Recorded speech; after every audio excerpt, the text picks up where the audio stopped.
नमस्कार दोस्तों, आज हम आए हुए हैं दिल्ली के 3 थाना सदर रोड पे। यहाँ पे हम गोरक्षा की जो यात्रा भी 2 अक्टूबर 2020 से स्टार्ट हुई थी, जिसके संयोजक हमारे डॉक्टर श्रवण कुमार चौहान जी थे।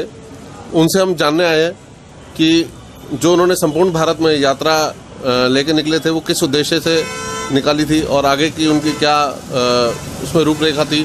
आइए हम जानेंगे डॉक्टर श्रवण कुमार चौहान जी से, जो हमारे अखिल भारतीय गौ सेवक समाज के संस्थापक संयोजक हैं। तो मैं आपका सर स्वागत करता हूं हमारे मार्गोदय समाचार और पब्लिक की शताब्दी में। सर बताइए, जो आपने यात्रा भी स्टार्ट की थी उसके बारे में कुछ बताएं। पूरे भारत में कैसा आपका अनुभव रहा?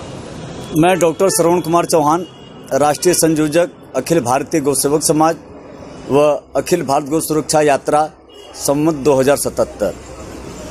अखिल भारत गौ सुरक्षा यात्रा 2 अक्टूबर अंतर्राष्ट्रीय अहिंसा दिवस के शुभ अवसर पर यहीं से 3 सदर थाने रोड कार्यालय से प्रारंभ हुआ था। इसका शुभारंभ व भव्य उद्घाटन दुनिया के चुने हुए 100 वैज्ञानिकों में एक प्रोफेसर डॉक्टर मदन मोहन बजाज व पंडित राम स्वरूप जी अजमेर व भारत के समस्त गोसेवी गोरक्षक संस्थाओं के संयुक्त तत्वावधान व मार्गदर्शन में यह यात्रा प्रारंभ हुई थी। यह यात्रा 3 सदर थाने रोड से प्रारंभ होकर के दिल्ली NCR, उत्तर प्रदेश के मथुरा, वृंदावन, माठ, लखनऊ, कानपुर, लखनऊ, अयोध्या, प्रयागराज होते हुए बुंदेलखंड के 7 जिले और 47 विकास खंडों में गई। यह यात्रा का उद्देश्य रहा है कि एक किसान एक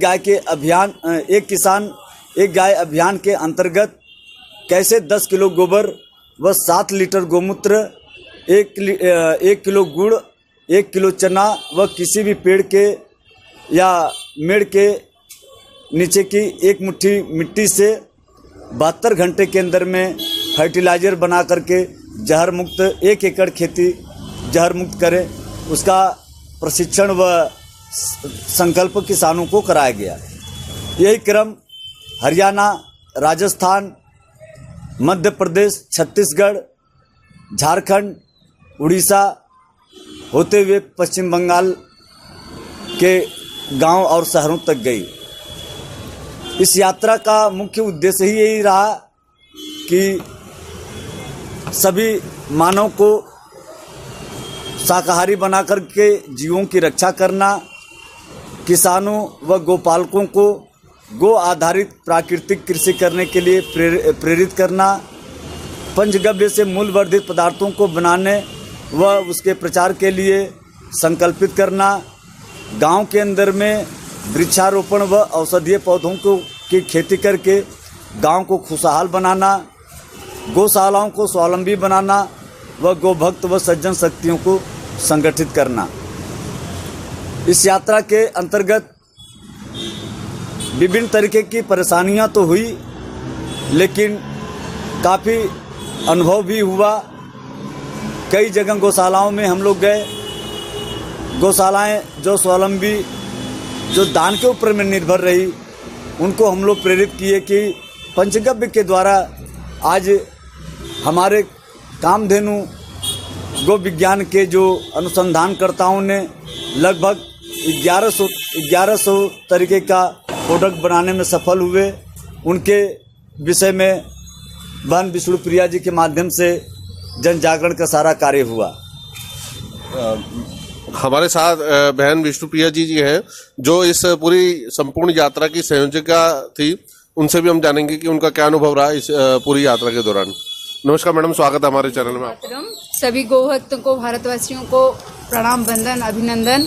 ये जो पूरी यात्रा चल रही थी, एक ही था कि गाय दान से नहीं विज्ञान से बच सकती है। कैसे? अब गाय, अभी जो आध्यात्मिकता नाम की कुछ चीज़ है ही नहीं। लगभग सभी के मन में, आज जो नौजवान के मन में आज जो पाश्चात्य सभ्यता आ गया, तो गौमाता, कृषि, ये जो मिट्टी को हमारा शिक्षा से, हमारा संस्कार से छोड़ दिया गया, उसी को फिर से कैसे लाना है। क्योंकि संसार में एक ही प्राणी है जो देसी नस्ल की गाय है, वो ही ऑक्सीजन देती है और लेती भी है, जो हमारा पर्यावरण के लिए बहुत काफ़ी है। और इसी के तहत गो आधारित, गोबर और गोमूत्र आधारित प्राकृतिक खेती करना, प्रोडक्ट्स बनाना, गांव-गांव में बुंदेलखंड की 47 विकास खंड में हम लोग किसान को प्रेरित किए हैं। और अभी जो भाई साहब ने बोल रहे थे कि ये सब जगह में हम लोग ने प्रयास किए हैं और बहुत अच्छी तरीक़ा से अभी गोबर और गोमूत्र से जो प्रोडक्ट भी बनाया जाता है, पूरी देश भर में और अंतर्राष्ट्रीय स्तर में कैसे इसका उपयोग हो सकता है, उसी के ऊपर लोगों को प्रशिक्षण भी दिया गया है। और इसके बाद भी ये सभी से मेरा निवेदन है, जहाँ जहाँ तक यात्रा गई और अभी इसके बाद भी जहाँ जो चाहेंगे कि यात्रा निकालने के लिए, अभी जागरूकता का समय है, अभी नारों से नहीं, अभी कर्म की समय है। अभी गोमाता को घर में एक किसान एक गाय अभियान यानी घर में रहेगी, और जहाँ शहर में गाय नहीं रह सकती है वहाँ गोमाता की गोबर और गोमूत्र का प्रोडक्ट उपयोगी होगी, तभी जाके गोमाता बच सकती है, तभी जाके हमारा भारतवर्ष बच सकती है। नहीं तो अगले 20 साल के बाद शायद गाय नाम की कुछ चीज था ऐसे ही रह जाएगी। मैडम, एक मेरा सवाल है कि जैसा कि अभी आप जान रहे हैं कि एक किसान आंदोलन चल रहा है, तो किसान आंदोलन, क्योंकि किसान और गाय कहीं ना कहीं एक दूसरे से जुड़े हुए हैं बहुत पुराने समय से, तो इसके लेके क्या कहेंगे? क्या आपस में कोऑर्डिनेशन और किसानों के लिए कुछ आप कहना चाहेंगे कि हमारी भारत सरकार से कि क्या आगे मतलब रणनीति होनी चाहिए? क्या किसान सही है या भारत सरकार ठीक है, या जो भी आपके मन में कुछ ऐसा है तो बताइएगा। देखिए, जब रासायनिक खाद डाला गया जमीन पर, वो तो लागत ज्यादा होता है लेकिन पैदावार कम होता है, जिसकी वजह से आज ऋण में डूब गया है। सब्सिडी मिलता है इतना % और बेचता है इतना %, मंडी में जाते जाते उनको नुकसान होता है। जो आज का नौजवान सोचता है कि खेती एक नुकसानदायक धंधा है, तो अगर जागरूकता फैला जाए, सरकार की तरफ से गो आधारित खेती के लिए किसानों को प्रेरित किया जाए और प्रशिक्षण गांव-गांव में दिया जाए, किसानों को दिया जाए, तो ये बहुत बड़ी समस्या का समाधान हो सकती है। जी बिल्कुल सही बात है। अगर किसान है, क्योंकि भारत पुराने समय से ही मैडम कृषि प्रधान देश रहा है, और यहाँ पे मेरा भी सोच यही है कि किसानों को उठाना चाहिए। लेकिन जो ये आज मतलब जो समय चल रहा है, जिस तरीके से किसानों को दबाने की बात चल रही है, तो उसके लिए मतलब क्या कर सकती है भारत सरकार? कुछ बताएं। अभी देखिए, मध्य प्रदेश हम लोग गए, मध्य प्रदेश सरकार ने कुल मिला के एक पंचायत के लिए मैंने खुद देखा है 27 लाख का एक गौशाला, भव्य गौशाला दिया है। और बहुत सारे गौशालाओं को हम विश्व मंगल जो गोग्राम यात्रा चल रहा था, स्वामी अखिलेश्वरानंद गिरी जी के पास भी गए थे, उन्हीं के साथ भी बातचीत करके ये पता चला कि मध्य प्रदेश सरकार ने ग्राम पंचायत को बहुत सारे पैसा भी दे रहे हैं, उनके लिए गौशाला बना रहे हैं। तो उसके बाद क्या हो रहा है, गौशाला बनाना ही हमारे लिए आसान तरीका है कि सरकार खाद बनाना सिखाएंगे। कि जो अभी योगी सरकार ने 900 रुपये गाय के लिए दे रहे हैं, ऐसा कुछ हम लोग को जानकारी में आया है। तो जो पैसा दे रहे हैं कितना कार्यकारी हो रहा है, और देसी नस्ल के ऊपर अगर ज़्यादा ध्यान दिया जाए, प्राकृतिक खेती के ऊपर अगर ज़्यादा ध्यान दिया जाए, तभी ये समस्या का समाधान हो सकती है। मैं डॉक्टर श्रवण चौहान जी से एक बार पूछूंगा, सर किसानों के बारे में आप क्या कहना चाहेंगे? देखिए, किसान पहले क्या था कि बीज घर का हुआ करता था, खाद घर का होता था, और बैल ऊर्जा भी घर का होता था। आज सब कुछ बाजार से हो गया है। ट्रैक्टर आएगा बाजार से, डीजल आएगा बाजार से, रासायनिक खाद आएगी बाजार से, पेस्टिसाइड आएगी बाजार से। तो सारा कुछ बाजार से जब आएगा, तो बाजार से ऋण लेकर के जो किसान खेती कर रहा है, तो क्या इसमें वो है कि प्रकृति हमारा साथ देगी?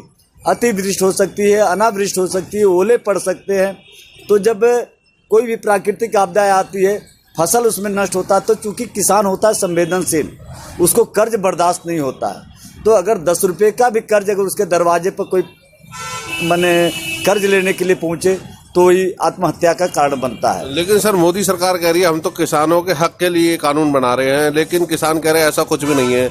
ये अंबानी और अडानी को फायदा पहुंचाने के लिए किसानों का ये कहना है कि उनको उचित मूल्य अभी भी नहीं मिलेगा और उनको दबाया जाएगा।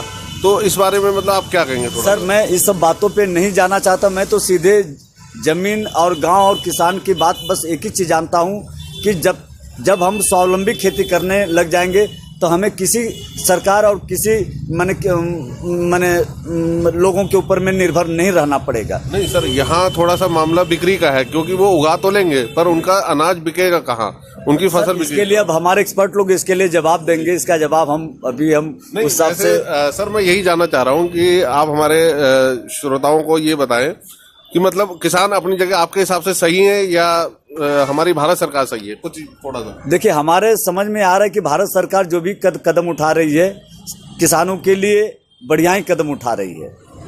अच्छा सर, मैं एक चीज़ और आपसे आखिरी क्वेश्चन पूछूंगा। जो आपकी ये संस्था है अखिल भारतीय गौ सेवक समाज, ये कब से है और ये क्या क्या इस मुद्दे को लेकर चल रही है, थोड़ा सा इस बारे में बताएं। यह अखिल भारत गौ सेवक समाज जो संपूर्ण भारतवर्ष में भारत गौ सेवक समाज के नाम से जानी जाती है, वैसे तो 1923 से संस्था कार्यरत है, लेकिन 1949 में लाला हरदेव सहाय जी, हनुमान प्रसाद पोद्दार, जयंतीलाल मानकर जैसे महान गौ भक्तों के द्वारा इस संस्था का स्थापना किया गया था। इस संस्था के माध्यम से मैंने कई राज्यों के अंदर में गौ भक्तों को जन जागरण के माध्यम से उनको एकत्रित किया गया। कई राज्यों के अंदर में कानून बने, गौ हत्या बंदी कानून बने, और हमारे यहाँ से पहले ग्राम सेवक पत्रिका निकलती थी, फिर कामधेनु निकली, इसके बाद में गोधन निकली जो लगभग 61 साल तक निकली, और अभी वर्तमान में गोवर्धन के नाम से मैगजीन निकली। उस मैगजीन के माध्यम से हम लोग पूरे देश भर के किसानों को, गौ भक्तों को एकजुट करने का प्रयास कर रहे हैं, और जो भी उपलब्धियां हो रही है इस मैगजीन के माध्यम से लोगों को अवगत कराना चाह रहे हैं और करा रहे हैं हम लोग। तो दोस्तों, ये थे हमारे साथ डॉक्टर श्रवण कुमार चौहान जी और विष्णुप्रिया जी, अखिल भारतीय गौ सेवक समाज से। और सर आपका शुक्रिया था, आपने हमारे चैनल पे अपना कीमती समय दिया। धन्यवाद।